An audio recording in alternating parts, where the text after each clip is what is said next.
I'm trying to understand Christianity like as a theology, Mhm. and I just have problems with it. So is it all right if I play you my understanding of Christianity and then you can just correct me? Yeah. Okay. So maybe I need about 2 minutes. So my understanding is there was original sin, and obviously Adam ate from the apple, and then that sin is kind of like hereditary. It trickles down in the blood of creation. Now, that's against the Islamic paradigm, and that always never makes sense to me. But then, okay, so there's original sin, mankind is sinful, there's, wickedness, and then sometime later, just jumping, I don't know, 1,000 years or something, there's a flood from Noah to wipe out all the villains and the wicked people. Okay. So then after Noah comes other prophets like Abraham, like Moses. Okay. So during then what happens is God impregnates Mary miraculously, which I agree with, but he doesn't, according to my paradigm, like Adam was created from dust, Isa or Jesus was created as a messenger without father. But according to Christian theology, God impregnated Mary miraculously with Son God. Let's call him Son God. Son God is also God and needed to be like breastfed, needed to eat, needed to sleep, needed to use the bathroom, which is part of the human nature. Okay. He worked as a contract carpenter till the age of 30. Okay, so then God sacrifices his son to himself in order to save God's creation, you and me, from himself. Then Son God prays in the Jerusalem Garden of Gethsemane, I think it's called, and he does what I was saying in the beginning of the call, a sajda, where you put your face on the floor, and he asks for help, but God doesn't help him. Then God tortures him. God kills the Son God with his own creation. So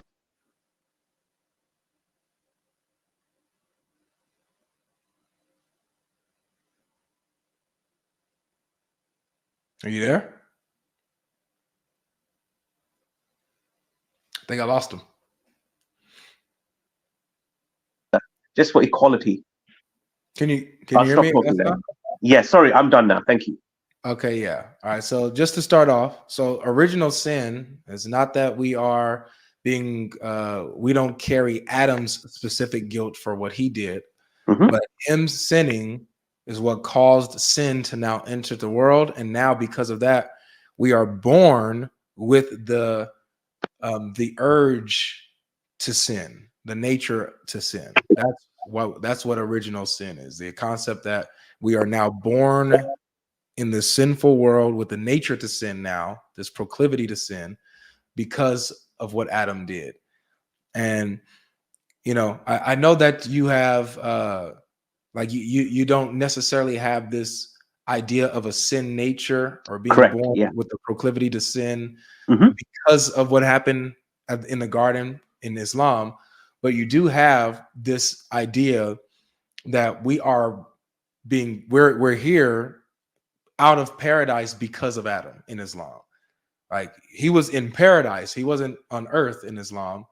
He sinned against Allah. They ate the fruit and stuff like that, and then Allah cast them out of paradise, which is why we're here now and not in paradise. You know, and so you kind of have that. And when it comes to sin, this is the fundamental issue that Christianity deals with directly. It deals with man's proclivity to sin. That's it. It recognizes it. It doesn't deny it. It doesn't. It recognizes the actual sickness, which is our sin. And Hmm. so that's why Jesus, being born of a virgin, purely born, no contamination, holy and pure, right, comes down as the Son of God, takes on flesh, which is what, as you described, Yeah. Yeah. like he does these things according to the human nature and is able to die according to his human nature because his divine nature cannot die. He has two natures called the incarnation, divine nature, human nature. According to his human nature, he is able to experience death, separating his soul from body. He's able to experience death through his human nature and give his life as a sacrifice to the Father, right? To appease the Father's wrath, because according to God, blood is the atonement for your sin. That's what is required. The wage of sin is death. So what God does is, instead of killing us, he, in the person of the Son, takes on human form and dies in our place, so that his wrath is dealt with. His sin is punished. Sin is punished, not his sin. Sorry, sin is punished and dealt with, and now mercy and grace is given to us because we believe in the sacrifice and salvific work. Okay, so that's Christianity. Yeah, but does that make sense to you? Like when you put your head on the pillow at night, you don't ever think that it just seems like mental gymnastics? What part? I mean, that God had to come down to creation to forgive. Why couldn't God just forgive? Because God is just and holy. But And but mercy. is it just for, let's say, 1 billion people or 1 trillion people, for one innocent person to be tortured, detained, abused? It just doesn't make sense to me, because again, like we talked about the word judge earlier. Now, Yeah, I'm sure you've heard this many times. Like if, I steal your car, and instead of a judge punishing me, he takes his son and then he punishes the son. It just seems like we live in a society now. Sorry, go on. Yeah. that's a bit of a straw man of it. It's not, Okay. because you're putting it into this light, like, oh, this son is, unbeknownst to him, his father is forcing him to now to die because of what these criminals have done. No, what you have Okay, is fair you have enough. the son who willingly, and because of his love for creation, offers himself as a representative of man, because man can't represent themselves. There's nothing that we can do that will appease God's wrath and his justice. And he knows that. So because of that, and because he loves us, God the Son, God in the person of the Son, Hmm. comes down and represents us on our behalf. He didn't have to do it. He could have just wiped us out. He could just send us all to hell and be done with it. But because he loved us enough, he said, I'm going to do it. There's no one good enough to appease my wrath, to appease my justice. I'm going to do it myself because I love them enough to do this. So it's not Yeah, and I mental appreciate I've gymnastics. been on a long time, but let's just say I make a car and then the car kind of breaks down sometimes or hits a few bumps in the road. And let's say I've created it. I mean, I'm not going to burn the car. It's because how I've designed the car, if that makes sense. So if God is all knowing and he created, like, according to the Islamic paradigm, angels are like robots, while we humans, like you and me, we are slaves of God, we're servants of God, but we are like chainless slaves with free will. So I just don't get, like, when you say that if God wanted to, he could have damned us to hell. But all this for the original sin and for No, this. it's because of your own sin. Like, so remember, I broke down what original sin is. Yeah, Original but I don't think sin. I'm that sinful. See, I don't think I'm sinful. My son isn't sinful. Let me ask you: have you ever lied? Yes, Okay, so you're a liar by your own admission. Have you ever stolen anything, even if it's small? yes, I have. Yeah, So you're a thief. Have you ever looked at a woman with lust out of marriage? yeah. There's a little trinity going on. Yes, I have. Yeah. But yes, so according to Jesus, he says, whoever looks at a woman with lust, he's committed adultery with her in his heart. That's Yeah, how but yes, God God says it. logic, but that's you using the Bible or your scripture. And We're maybe we should. talking about Christianity, right? No, that is true. But what I mean is, Good. it's like I'm going by my paradigm where God is all merciful, and that's what I love about Islam. It's very practical. But You hold on, know. wait. Yes, Hold go on a on. second. Sorry, go on. Notice this. So according to Christianity and according to Islam, you're a sinner, because if you've lied, that's a sin in Islam. If you've stolen, that's a sin in Islam. I don't know if it's a sin to lust. Is it a sin in Islam to lust after a woman? I think so, because as a man, I'm supposed to lower my gaze Right. at Okay. any woman. Yeah, I'm supposed to There you lower go. my So gaze. even in Islam, it's a sin to lust after a woman, even in your heart. So with these laws and commandments that God has revealed to us, you have fallen short of God's laws and commandments. But however, you're saying Allah is most merciful, right? He's Hmm. most merciful. So all you have to do is ask Allah to forgive you, and boom, you're forgiven. Sin is swept under the rug, right? Well, I mean, there's if you look at a Muslim, we have a proper playbook, proper rules. So I don't know if I'm guaranteed paradise, God logic, even Mhm. though I pray 5 times a day. I follow the dietary rules. I follow all the 5 pillars. I haven't been on Hajj because money and family commitments, but Yeah. I fast. But still, I don't know when I put my head on the pillow Yeah. if I'm saved. So I don't think it's as simple as that because God's the best of judges. But I'm sorry, Excuse maybe me. I'm taking up a lot of time. Oh But no, what I no. will This is it. I feel like this is an important. This is an okay, go. important But piece you of see, it. I don't think it's like I don't think I'm saved. I do think I could, Okay. God forbid, I could go to hell. But according to our paradigm, a Hmm. Muslim, as long as he doesn't associate partners with God, shirk or shirk, as you Yeah, say in yeah, America, as yeah. long as I don't commit shirk, but I'm doing these sins, I will never go to hell forever. As long as I believe in the main belief Right. of So you'll Islam, go to hell for a certain time, but then which I don't want to go to. then God will bring you out. See, and that's my brother. It's a huge difference because so in Islam you're not promised salvation. You're actually guaranteed condemnation at least for a time. While in Christ, everything is dealt for. You don't have to go to hell for no point in time because Christ took the punishment on your behalf and has saved you from that wrath.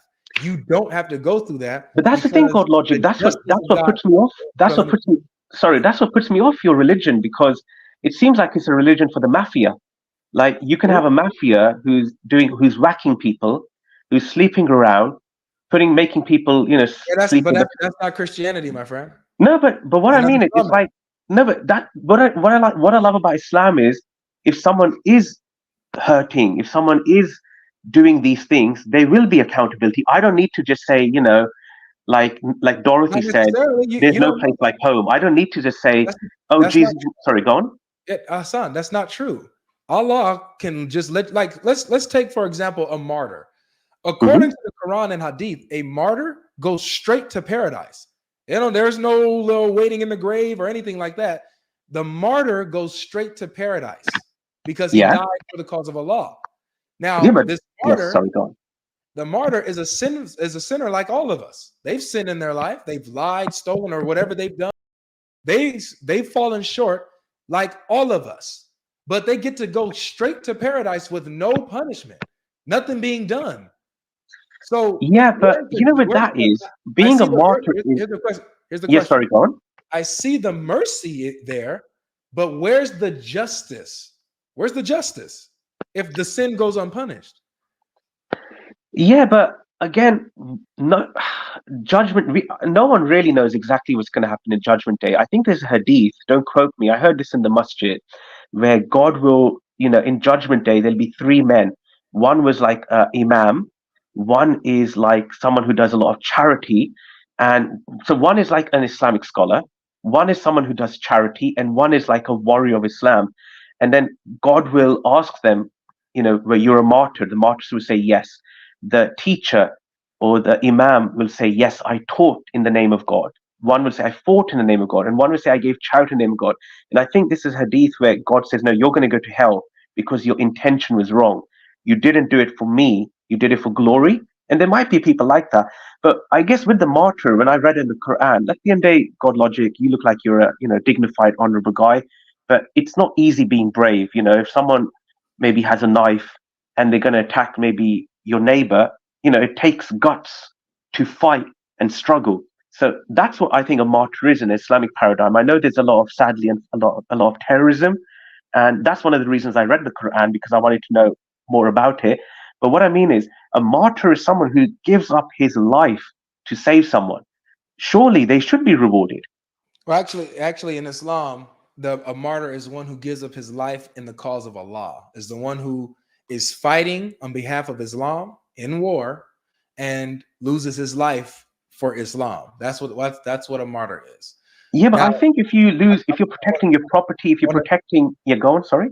yeah, so I wanted to touch on this though, because about the justice of, when it, because you have a problem with, Jesus sacrificing himself for our sins, and you're saying, oh, that's not right or fair, for that reason, and that Allah, he could just forgive you and stuff like that. But that's not even the case in Islam. In Islam, you as a Muslim, you're not just forgiven and brought out of hell or whatever. That's not how it works. And the hadiths talk about how the rescue that you're going to have from hellfire is that Allah is going to replace you with a Jew or a Christian, as long as you died believing in Allah and stuff like that. So he's going to save you from hell by delivering a Jew and a Christian to take hell in your place. Okay. And that's like, it's a similar concept of atonement, really. Like Jews and the Christians are the sacrifice for you. Look, there it is. Yeah, and I'm familiar with that, but my understanding of that Godlogic was these are Christians and Jews who haven't heard the message of Islam, who are basically, the full-on disbelievers. They know the truth in their heart, but they're carrying on with their forefathers. So these people are, what I mean is, their end game was hell anyway, if that makes sense. Yeah, but they're not replacing. I mean, if their end game was hellfire anyway, then they would already have their own spot in hell. But instead, these Muslims who deserve hell are being replaced by these Jews and Christians. So do you see the substitution here? It's substitutionary atonement here. Yeah, like I said, I'm just not too close to this. But yeah, I don't know if to every Muslim. Yeah, I don't know. Like I said, I can't really comment too much on it. And this is above my pay grade. Yeah, no worries. There's another one that's a little bit let's see, it's a little bit deeper here. This one, not this one, this one. It says, there would come people amongst the Muslims on the day of resurrection with as heavy sins as a mountain. So these people are sinful. They deserve hell, right? And it says, and Allah would forgive them, and he would place in their stead the Jews and the Christians, right? And so notice how you still, even in Islam, you have substitutionary atonement for Muslims, but it's being done by sinful Jews and Christians taking their place. While in Christianity, the substitutionary atonement is the Holy Son of God who voluntarily comes and gives his life as a ransom. Yeah, that makes sense. But again, not trying to disrespect you, Godlogic. I really enjoyed the conversation. For me, thank you. I just can't understand. And you didn't mention about the Noah's flood either, but I just can't understand why God would come down as a human. Why would God be a contract carpenter until the age of 30? Why not do all of this Roman cross crucifixion at 20? Why not 18? Why was he busy making tables and chairs and stuff till 30? But see, this is what we can both do. This we can both do. Why did Allah decide to send the Quran down in the 7th century and not the 4th century or the 3rd century, or Yeah, but isn't that? I can probably give my comment on that. I can give my comment on that because do that. But my understanding is, again, when I read the Quran, there was the Injil, which was lost or corrupted by man. Maybe you might have a field day with me on this, but there's the Injil, and so basically that was corrupted by man, by the priests for money and whatnot. Okay, and then again, my basic understanding of Christianity is you had Paul, you had Constantine, you had the Council of Nicaea. Why did Allah allow that to happen? Why not preserve the gospel and stop Paul? No, but but what I'm saying, you asked me why 7th century. I'm just saying, if you look at the timeline from a 50,000-foot view, the Council of Nicaea was 300-400 years after Jesus, peace be upon him. It's 300 years. Yeah. So, and what I mean is the people who didn't believe in the divinity of Jesus, from my understanding, you're obviously can school me on here, but those people were then called heretics. And they were going to be. But you're missing the point. They were already heretics before that. You're missing the point. Paul Mhm. is first century. So if you're saying that Paul corrupted the gospel and Yeah. corrupted all of Christianity and the message of Jesus in the first century, why didn't Allah just send the Quran down in the first century to clarify everything? Why let it build up for 600 years? Yeah, I don't know. That's the truth. But then it's like, isn't there a gap between Moses and Jesus? Yeah, yeah, So you're right. So why the would gap between Jesus Moses and why Jesus, why not have Jesus and the virgin birth Hmm. happen even a closer time? Why let it be? I don't even know how long Jesus and Moses were apart, but Yeah, I think it's a six. long time. Why It's a let long, but that yeah. gap So I guess go and not we can both go all day on this. But the I difference is, know it's yeah, fruitless. but That's what I'm saying. the difference is, my friend, my brother in humanity is. So let's say you could, according to my paradigm, God was staggering or phasing these prophets from a certain timeline. Okay, so Moses, Jesus, and then Prophet Muhammad, peace be upon him, who Why though? no, I don't know why, but at least there's consistency in Islam. That's what I'm saying. There's Okay, consistency where okay. we So have it in these pause there. stages. Pause. Yeah. Pause there, because Yes. this is important. Watch this, dude. That's Okay. important. Okay. When you're saying that you don't know why he did or chose the timing that he did or whatever, but there's consistency. He chooses a prophet at a particular time, sends a prophet at a particular time. Why that particular time? Who knows? But he's consistent in what he does.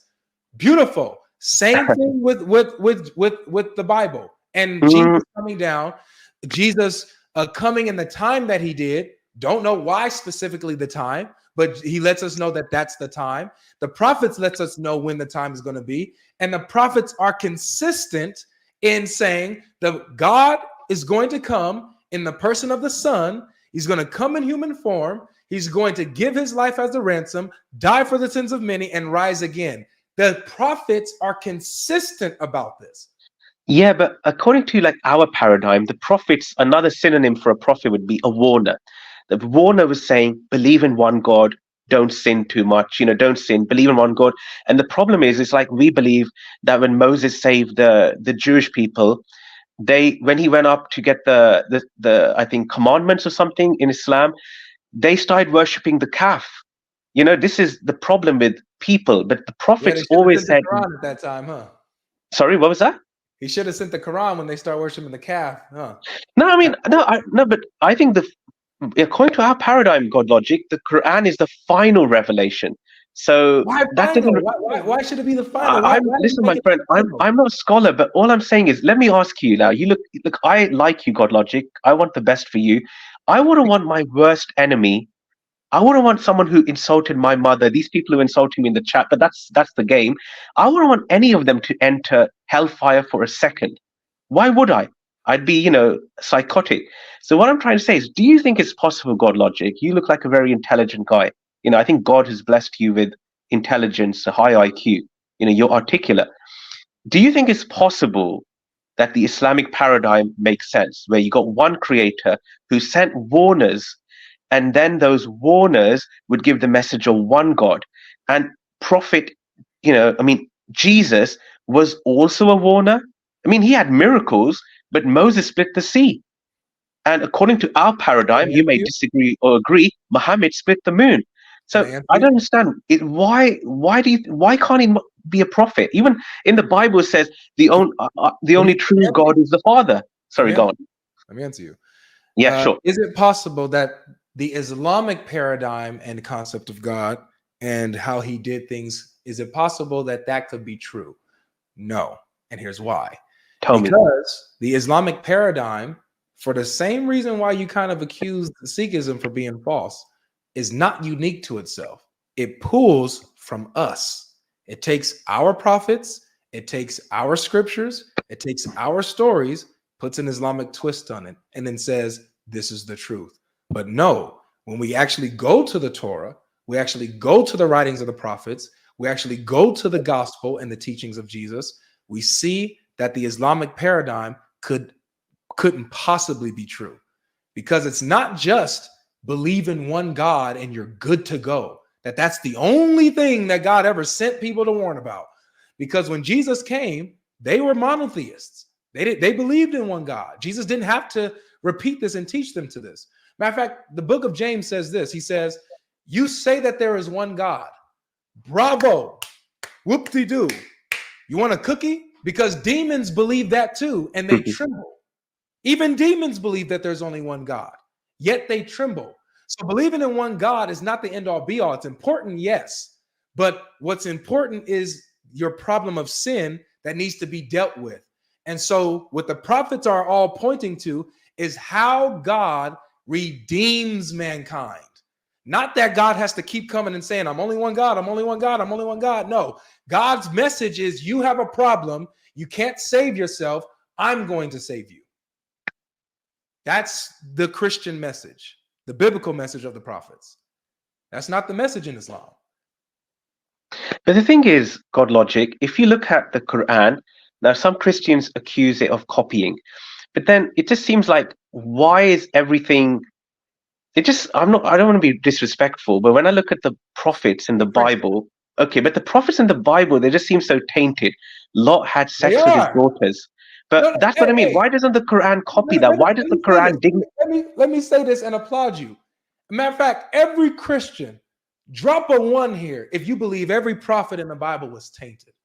Put a 1 here. Put a 1 if you believe that they were all tainted. Because yes, every single one of them was tainted. None of them was perfect.